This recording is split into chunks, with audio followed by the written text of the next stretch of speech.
1857 की क्रांति के बारे में पढ़ेंगे। 1857 की क्रांति भारत की आज़ादी की दिशा में किए गए प्रयासों में एक प्रथम स्वतंत्रता संग्राम है। 1857 की क्रांति भारतीय इतिहास के स्वर्णिम अक्षरों में अंकित की गई है। जब भी भारत की आज़ादी का जिक्र होगा, उसमें किए गए प्रयासों के बारे में हम पढ़ेंगे, तब उसमें पहला नाम 1857 की क्रांति का आता है, क्योंकि बिना 1857 की क्रांति का जिक्र किए बिना हम आज़ादी के बारे में कल्पना करना एक अधूरा है। तो चलिए स्टार्ट करते हैं 1857 की क्रांति को। 1857 की क्रांति को समझने के लिए हम इसको कई भागों में तोड़ के समझेंगे, जैसे कि इसकी परिस्थितियाँ क्या थीं। इसको हम कई भागों में तोड़ेंगे, जैसे कि परिस्थिति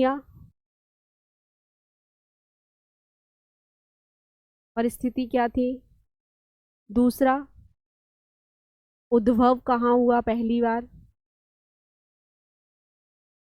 तीसरा विस्तार,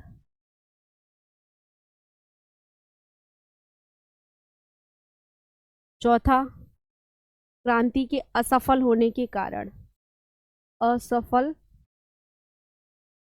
असफलता के कारण, फिर है परिणाम, और लास्ट हम बोल सकते हैं इसका स्वरूप क्या है। स्वरूप से हम बोलेंगे कि अलग अलग इतिहासकारों ने इसके लिए अलग अलग मत व्यक्त किया। किसी ने इसको सैनिक विद्रोह कहा, तो किसी ने इसको क्रांति का प्रथम स्वतंत्रता संग्राम कहा, तो किसी इतिहासकार ने कहा ना ही ये प्रथम था, ना ही ये राष्ट्रीय था। अलग अलग इतिहासकारों का अलग अलग मत है, उसको हम लास्ट स्टेज में पढ़ेंगे। तो हम इतने चरणों में 1857 की क्रांति को तोड़ के पढ़ेंगे, तो आपको एग्ज़ाम के पॉइंट ऑफ व्यू से समझने में आसानी होगी। पढ़ाने के लिए तो बहुत कुछ है, मैं आपको बहुत कुछ बता सकती हूँ, लेकिन ज़रूरी नहीं जो मैं पढ़ा ही रही हूँ वो सारा एग्ज़ाम में आए। तो हमको अपना नज़रिया क्या बनाना है पढ़ाने का, कि वो चीज़ मैं आपको बताऊँ जिससे आपको ज़्यादा से ज़्यादा फ़ायदा हो सके और आप एग्ज़ाम को अच्छे से क्रैक कर सकें। तो उसी पैटर्न को ध्यान में रखते हुए हम इस क्रांति के बारे में पढ़ेंगे। तो हम इसके स्वरूप, उद्भव, विस्तार या सफलता के कारण के बारे में चर्चा करने से पहले जानेंगे कि जब ये 1857 की क्रांति हुई, उस समय भारत में गवर्नर जनरल कौन था, या ब्रिटेन का प्रधानमंत्री कौन था, या मुगल बादशाह किस इस समय कौन था। इन सब चीज़ों को हम एक नोट कर लेंगे, फिर हम बाकी इन पॉइंट्स पे डिटेल में चर्चा करेंगे। तो हम यहीं साइड से यहाँ लिख लेते हैं। तो इस समय ब्रिटेन के प्रधानमंत्री कौन थे, ब्रिटिश पीएम पार्मस्टर्न, ठीक है। और महारानी विक्टोरिया थी। और भारत के गवर्नर जनरल कौन है, जी लिख सकते हैं। गवर्नर जनरल आपके हैं लॉर्ड कैनिंग, ठीक है। और इस समय भारत के जो मुगल बादशाह कौन थे, मुगल बादशाह बहादुर शाह जफर द्वितीय, बहादुर शाह जफर द्वितीय, सेकंड, ठीक है। ये पेंशनर थे इस समय बेसिकली। इतना ये सब चीज़ है।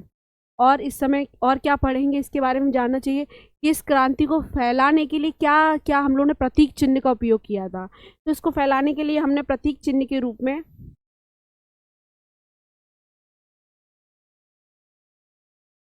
कमल का फूल,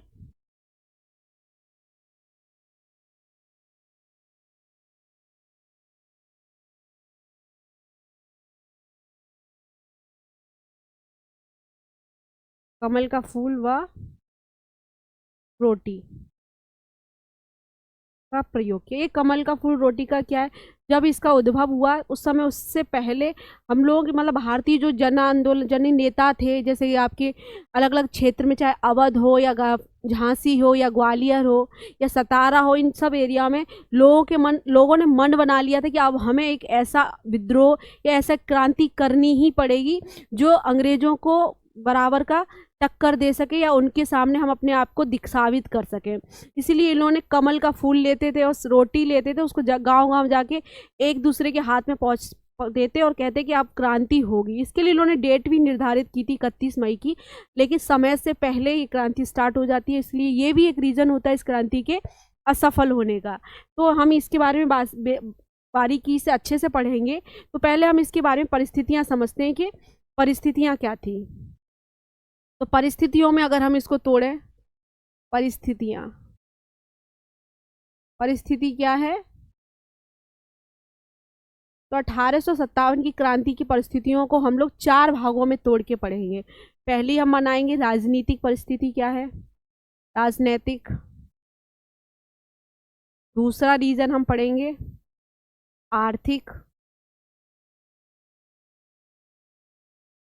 थर्ड हम पढ़ेंगे सामाजिक व धार्मिक।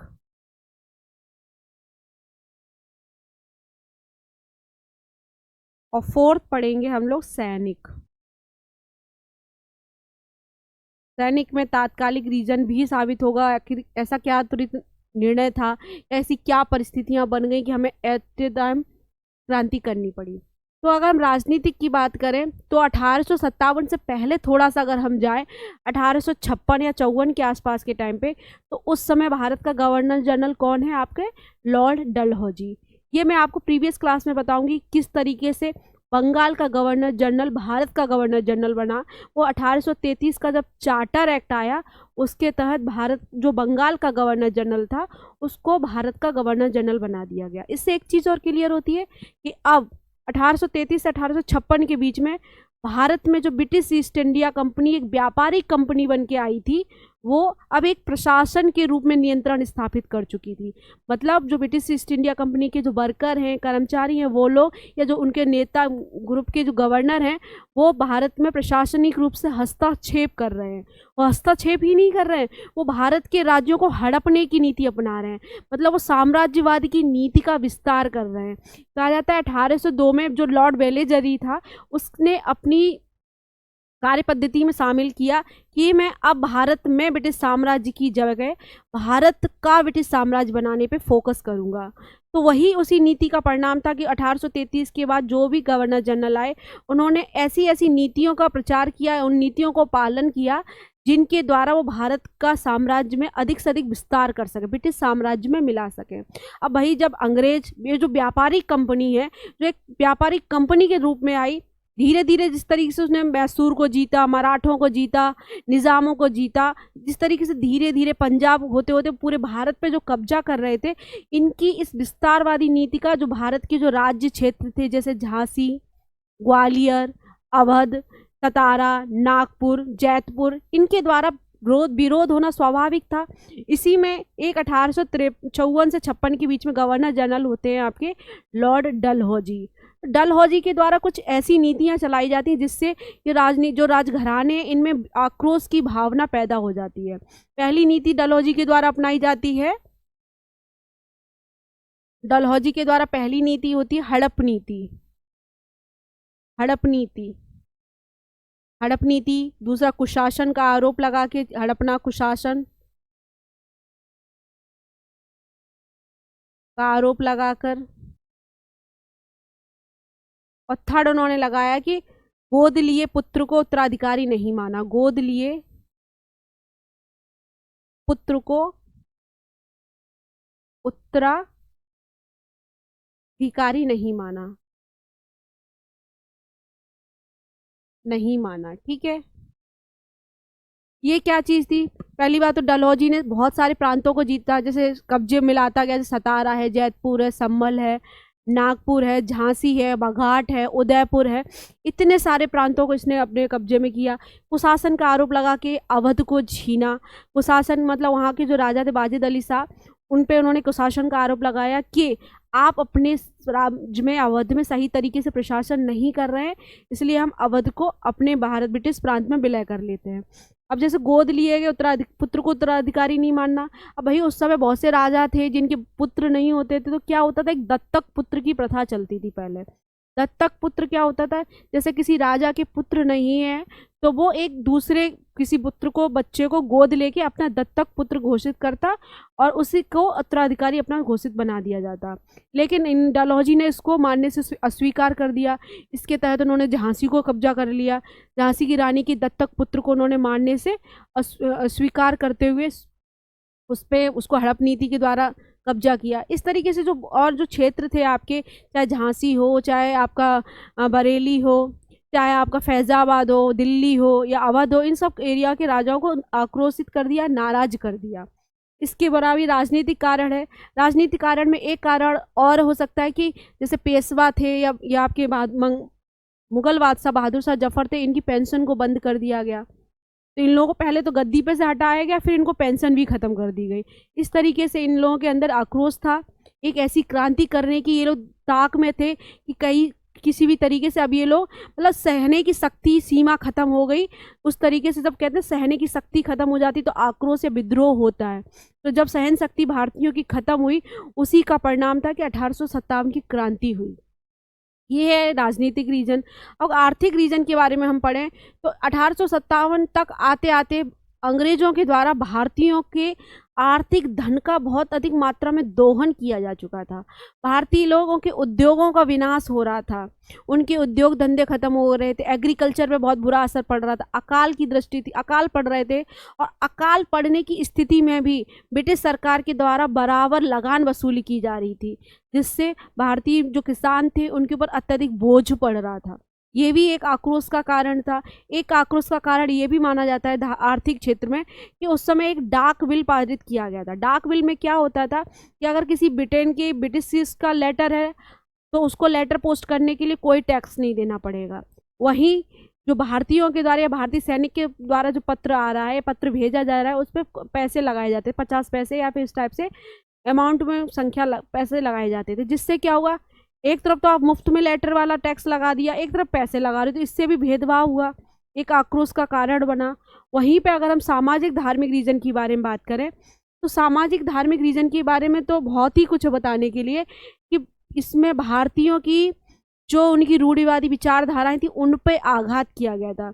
आपने पढ़ा होगा 1833 में सती प्रथा को प्रतिबंध किया गया, या फिर लॉर्ड कैनिंग के द्वारा आपके विधवा पुनर्विवाह अधिनियम को पारित किया गया। तो क्या था, भारत में ये परंपराएं चली आ रही थी कि विधवा पुनर्विवाह मतलब विधवा स्त्री का दोबारा विवाह करने के लिए इन्होंने एक्ट पारित कर दिया, इसको लागू कर दिया गया।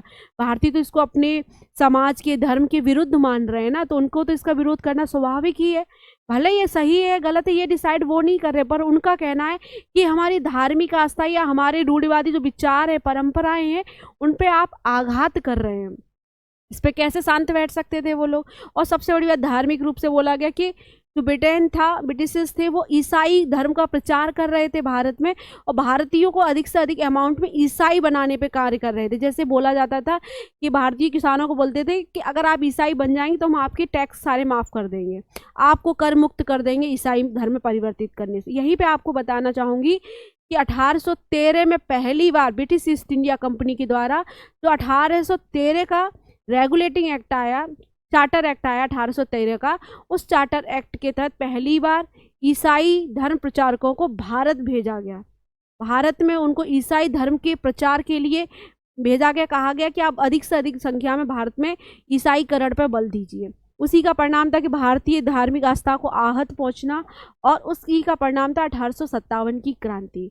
और उसी में अगर हम सैनिक विद्रोह के बारे में पढ़ें तो सैनिक विद्रोह में कई सारे रीज़न हैं।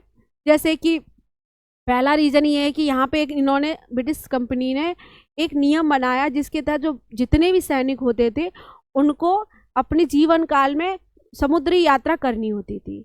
जबकि उस समय क्या नियम था, भारत में जो रूढ़िवादी विचारधाराएं थी उनके तहत समुद्र पार करना या समुद्र लागना उनके धर्म के खिलाफ था।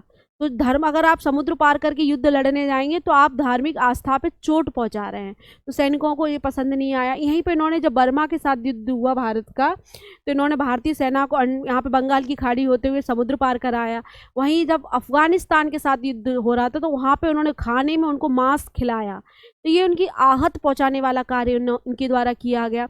वहीं पर इसका और कारण देखा जाए कि इनकी संख्या में जो सेना भर्ती होती थी उसमें 1:5 में रेशियो था, मतलब एक सैनिक अगर यूरोपीय है तो 5 सैनिक कौन है आपके, हिंदू हैं।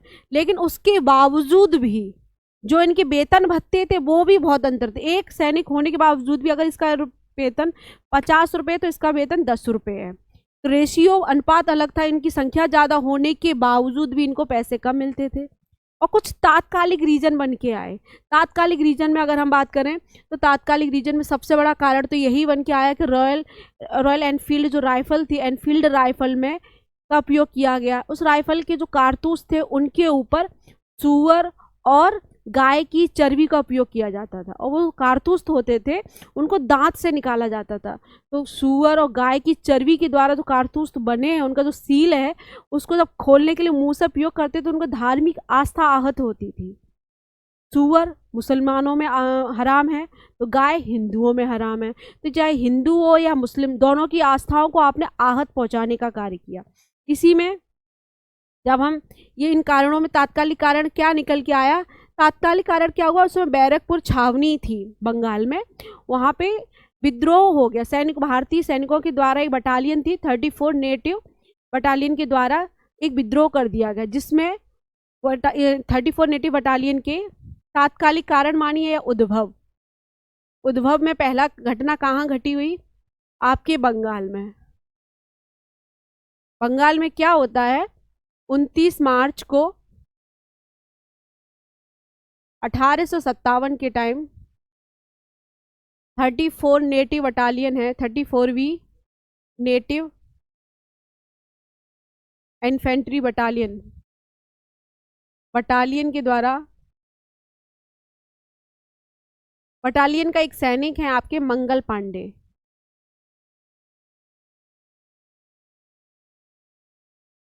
मंगल पांडे के द्वारा क्या हो रहा है, 2 अंग्रेज जनरल हैं, एक बाग और ह्यूसन, 2 अंग्रेज जनरल हैं आपके, अंग्रेज जनरल या कमांडर बोल लीजिए, सैनिक बोल लीजिए, जनरल हैं बाग, कैप्टन बाग और ह्यूसन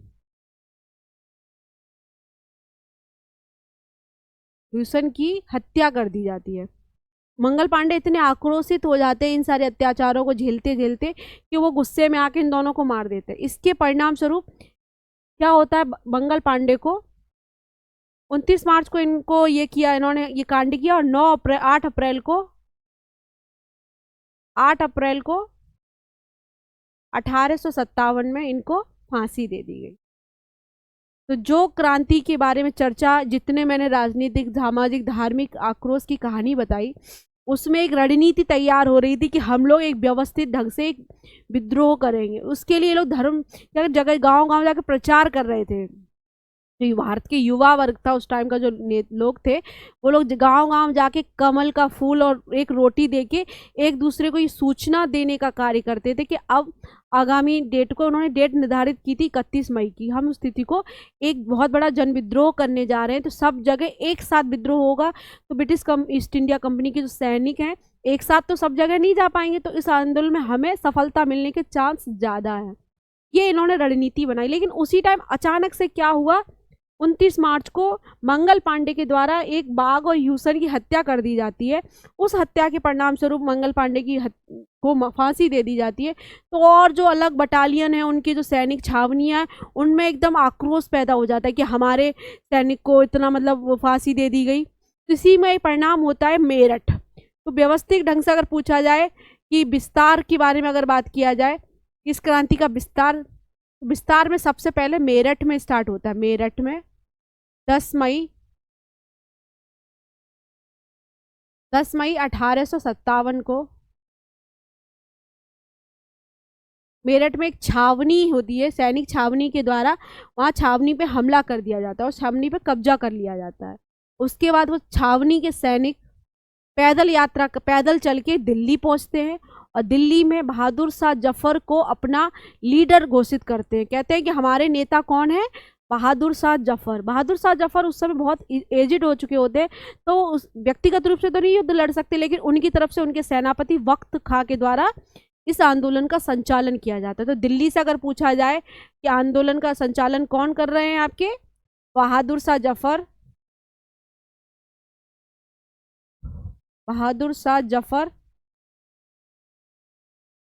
व उनके सेनापति हैं वक्त खां।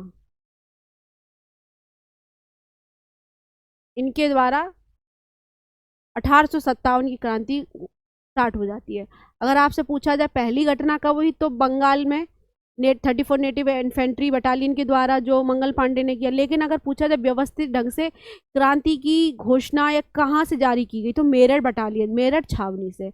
दो क्वेश्चन क्लियर। ये लोग दिल्ली पहुंचते हैं, बहादुर शाह जफर को अपना लीडर घोषित करके दिल्ली पे कब्जा कर लेते हैं और वहां से युद्ध की घोषणा कर देते हैं। जिस दिन दिल्ली से युद्ध की घोषणा होती है, उसी दिन से अलग अलग एरिया में, क्षेत्रों में ये विद्रोह स्टार्ट हो जाता है, जिसके बारे में अगर हम पढ़ें तो जगह जगह, जैसे कि इनके बारे में जाना जाए तो आपका झांसी में आपकी रानी लक्ष्मीबाई विद्रोह का नेतृत्व कर रही थी। झांसी की रानी लक्ष्मीबाई का मूल नाम मनु या मणिकर्णिका था। इनको बारे में कहा गया कि इन्होंने, इनके पुत्र नहीं था तो इन्होंने एक पुत्र को गोद लिया, जिसको आपके अंग्रेज के द्वारा अस्वीकार कर दिया गया, तो जिसके विरोध में ये युद्ध घोषित कर देती हैं। और इनके बारे में बोला जाता है कि एक अंग्रेज अधिकारी ने कहा कि एकमात्र अगर स्वतंत्रता संग्राम में मर्द है तो झांसी की रानी है। वहीं झांसी की रानी आपकी झांसी से नेतृत्व कर रही थी, ग्वालियर से आपके तात्या टोपे नेतृत्व कर रहे थे, पूछा जाता है एग्जाम में। वहीं अगर अवध की बात की जाए तो अवध में आपकी बेगम हजरत महल नेतृत्व कर रही थी, बिहार में कुंवर सिंह नेतृत्व कर रहे थे, इलाहाबाद से लियाकत अली नेतृत्व कर रहे थे। इस तरीके से अलग अलग लोग, जैसे बरेली से खान बहादुर खान नेतृत्व कर रहे थे। अलग अलग लीडर अलग अलग टाइम जगह नेतृत्व कर रहे थे, लेकिन हर जगह इन लोगों को सफलता हासिल लगी। सब जगह अंग्रेजी सेना के द्वारा इनको दमन कर दिया गया, इनका अंत कर दिया गया। इस तरीके से जो स्वतंत्रता की क्रांति की लड़ाई एक बड़े व्यापक स्तर पर शुरू हुई, वो अचानक से एकदम से खत्म हो गई। तो अब ये तो हमने पढ़ा कि क्रांति के कारण क्या थे, क्या हुआ, किस तरीके से विस्तार हुआ। अब इस क्रांति के असफल होने के कारणों के बारे में अगर हम बात करें, असफलता के कारण पढ़े तो क्या होगा। असफलता के कारणों में देखें तो कोई एक रीजन नहीं है इस क्रांति के असफल होने का, कई सारे रीजन है। सबसे बड़ा रीजन है कि ये क्रांति एक संगठित क्रांति नहीं थी। मतलब इस क्रांति को सुनियोजित ढंग से चलाया नहीं गया, हर व्यक्ति ने अपने व्यक्तिगत स्वार्थ के ढंग से इस आंदोलन का नेतृत्व किया। जैसे रानी लक्ष्मीबाई हैं, तो वो अपने राज्य में अपने पुत्र को मान्यता दिलाने के लिए युद्ध लड़ रही हैं। तो वहीं अगर अवध की बात है तो वो अपने कुशासन के आरोप से मुक्त होने के लिए लड़ रहे हैं। अगर दिल्ली की बात करें बहादुर शाह जफर की, तो वो अपनी पेंशन को लेकर युद्ध लड़ रहे हैं। तो हर किसी का एक व्यक्तिगत लक्ष्य है। कहने को तो हम इसको स्वतंत्रता संग्राम कह रहे हैं, ये अंग्रेजों से सीधा बगावत हो रही है, लेकिन बगावत का कहीं भी मंत्र या कहीं भी मकसद आज़ादी नहीं है। केवल अपने अपने क्षेत्र को स्वतंत्र कराना या अपनी अपनी जरूरतों को पूरा करना ही इनका मेन मकसद है। कहते हैं ना, व्यक्तिगत स्वार्थ के हित में किया गया युद्ध है ये। इन सब का जो हित है वो एक लक्ष्य नहीं था। एक तो ये असफल होने का कारण हुआ। दूसरा रीजन, इनके पास प्रॉपर अच्छी संख्या में हथियार नहीं थे, कुशल प्रशिक्षण नहीं था, जिसके दम पे भारतीय जो लोग थे वो इकट्ठे होकर युद्ध का सामना कर सके। तीसरा बोल सकते हैं, इसमें बहुत बड़ी संख्या में शिक्षित वर्ग और जमींदार वर्ग ने शामिल नहीं हुए। इस युद्ध में भारत का केवल किसान है या सैनिक है या कुछ राजघराने ही शामिल हुए थे। बहुत से लोग तो इस युद्ध से वंचित रहे। बुद्धिजीवी वर्ग, जो पढ़ा लिखा समुदाय था, उसने 1857 क्रांति में कोई सहयोग नहीं दिया।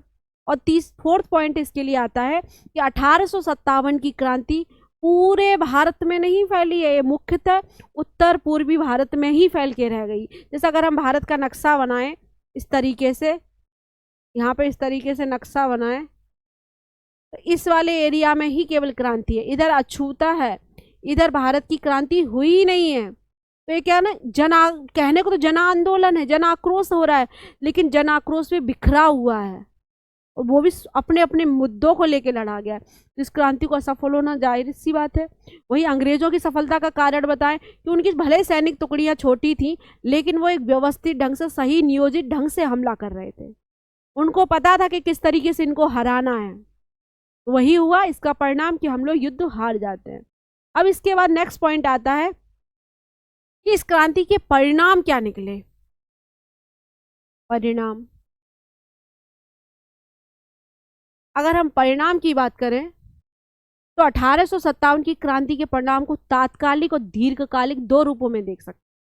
तात्कालिक का मतलब जो त्वरित निर्णय लिए गए, जैसे 1857 की क्रांति के बाद सबसे बड़ा तात्कालिक कारण परिणाम क्या निकला कि ब्रिटिश ईस्ट इंडिया कंपनी के स्वामित्व को समाप्त कर दिया गया।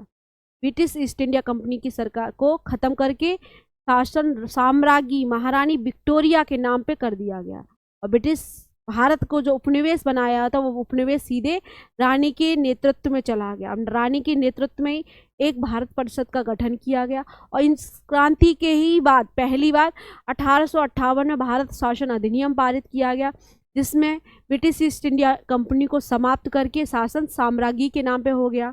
और भारत का जो गवर्नर जनरल था उसको भारत का क्या बना दिया गया, वायसराय। तो भारत का अगर प्रथम वायसराय बनने का श्रेय जाता है तो आपके लॉर्ड कैनिंग को, जो कि 1858 से 1857 में कौन थे, भारत के गवर्नर जनरल थे। दो चीज हुई। थर्ड चीज क्या हुई, ये विद्रोह मुख्यतः सैनिक विद्रोह के रूप में उभरा था ना, सेना की में ही आपस में मतभेद था, तो इन्होंने क्या कहा, सेना में सुधार के लिए इन्होंने कार्य किया। सेना में सुधार के लिए इन्होंने एक आयोग का गठन किया, पील आयोग। पील आयोग, तो आपसे एग्जाम में पूछा जाता है कि पील कमीशन या पील आयोग किसके सुधार से संबंधित है, तो सेना के सुधार से संबंधित है, सेना के। और जो पहले इन्होंने रेशियो 1:5 था, एक यूरोपी पे 5 भारतीय, तो इसकी संख्या को घटा के इन्होंने 1:2 कर दिया, एक यूरोपी पे 2 भारतीय। मतलब इनका कहना था कि हम सारे भारतीयों को एकजुट होने ही नहीं देंगे तो ये विद्रोह की उम्मीद ही नहीं तैयार हो पाएगी। मतलब अगर हम सबको इकट्ठा ही नहीं होने देंगे बड़ी संख्या में तो कैसे विद्रोह कर पाएंगे। तो उन्होंने सेना में भारतीयों की संख्या को घटा दिया, और उन्होंने इवन यहाँ तक कर दिया कि अलग, जैसे हिंदू सैनिक अलग है, गोरखा अलग है, या अलग मुस्लिम अलग है, सबको अलग अलग टुकड़ियों में बांट दिया गया ताकि सब लोग एकजुट होकर एकता की बात ही ना कर पाए। ये हुआ, और इसमें कई सारे भारत परिषद का गठन किया गया जो मैंने आपको बताया। अब इसके बारे में अगर दीर्घकालिक परिणाम के बारे में बात किया जाए तो दीर्घकालिक परिणाम तो भाई हमारी आज़ादी ही है ना। जो 1857 की क्रांति थी उसका दीर्घकालीन अगर परिणाम हम देखें तो 1947 की हमारी आज़ादी है। उस क्रांति ने जो भारतीय युवा वर्ग में जो जनशक्ति पैदा की, जो युवा वर्ग में एक आक्रोश पैदा किया कि उस टाइम में 1857 में जब हमारे पास संसाधनों का अभाव था, उस स्थिति में भी हम एकजुट होकर ब्रिटिश सरकार के समक्ष खड़े थे, एक चुनौती बनकर खड़े थे, उनको लोहा दे रहे थे, बराबर का सामना देने के लिए हम तैयार थे। तो आज तो 1947 की स्थिति में हम बहुत बेहतर स्थिति में थे, हमें बहुत सारे अधिकार भी मिल चुके हैं। तो अब जब वहाँ करके दिखाया तो यहाँ क्यों नहीं करके दिखाएंगे। तो भारतीयों के अंदर एक जन आक्रोश पैदा करने का कार्य 1857 की क्रांति ने किया। यही जब भी हम आज़ादी का बात करते हैं, जब भी आज़ादी का जिक्र करते हैं तो पहला नाम 1857 की क्रांति का आता है। इसने एक बीज डाला भारतीयों के मन में, एक आज़ादी की दिशा में कार्य करने को लेके इच्छा शक्ति पैदा की। हालांकि इसका उस टाइम कहा गया कि ये ना ही तो स्वतंत्रता संग्राम है, ना ही सैनिक विद्रोह, ये अपनी व्यक्तिगत इच्छाओं पे लड़ा गया विद्रोह है, लेकिन फिर भी इस 1857 की क्रांति ने भारतीय युवा वर्ग के अंदर जन आक्रोश पैदा किया और देशभक्ति की भावना को पैदा करने का कार्य किया। ये तो रीजन हुए, कारण क्या था, परिस्थितियां क्या थी, उद्भव कैसे हुआ, क्या क्या हुआ। अब हम इसके बारे में जानेंगे कि इसका स्वरूप कैसा था। तो स्वरूप को लेके भी कई सारे क्वेश्चन पूछे जाते हैं कि इस क्रांति का स्वरूप कैसा था। जैसे कई इतिहासकार इसके लिए अलग अलग मत व्यक्त करते हैं। जैसे कि आपके बीडी सावरकर ने इसको प्रथम स्वतंत्रता संग्राम कहा। पूछा जाता है कि 1857 की क्रांति को प्रथम स्वतंत्रता संग्राम किसने कहा, बीडी सावरकर ने। ये नाम बहुत इंपॉर्टेंट है। 1857 की क्रांति में बीडी सावरकर, विनायक दामोदर सावरकर ने भारत का स्वतंत्रता संग्राम बुक लिखी है, भारत का प्रथम स्वतंत्रता संग्राम 1857। बुक का नाम है भारत का प्रथम, ऐसे लिखो, प्रथम स्वतंत्रता संग्राम, प्रथम स्वतंत्रता संग्राम 1857। किसकी बुक है ये, बीडी सावरकर, विनायक दामोदर सावरकर। सावरकर, ठीक है। ऐसे इनके साथ ही भारत की स्वतंत्रता की आवाज आज़ादी में लड़ा गया ये पहला संग्राम था। वहीं एक आपके अशोक मेहता इतिहासकार हैं, उन्होंने कहा ये पहला राष्ट्रीय विद्रोह था, राष्ट्रीय आंदोलन बोला इसको। फर्स्ट राष्ट्रीय आंदोलन किसने बोला? अशोक मेहता ने। एक आपके आरसी मजूमदार हैं, उन्होंने कहा भाई ना तो ये प्रथम पहला स्वतंत्रता संग्राम है और ना ही ये प्रथम सैनिक विद्रोह है। कुछ और अंग्रेज इतिहासकार थे, उन्होंने कहा ये राष्ट्रीय विद्रोह था, कि ब्रिटिश ईस्ट इंडिया कंपनी के विरुद्ध लड़ा गया प्रथम राष्ट्रीय विद्रोह था। और भी सारे इतिहासकार हैं जिन्होंने अलग अलग मत कहा। जैसे पूछा जाता है 1857 की क्रांति के प्रथम कहते हैं सरकारी इतिहासकार कौन थे, तो एस.एन. सेन इसकी सरकारी इतिहासकार माने गए। भारत की तरफ से वी.डी. सावरकर ने 1857 भारत का प्रथम स्वतंत्रता संग्राम किताब लिखी। इस तरीके से हमने पढ़ा कि 1857 की क्रांति क्या थी, क्यों हुई, क्या परिस्थितियां थी। तो आई थिंक आपको क्लास समझ में आ रही हो, अच्छी लग रही हो। Thank you.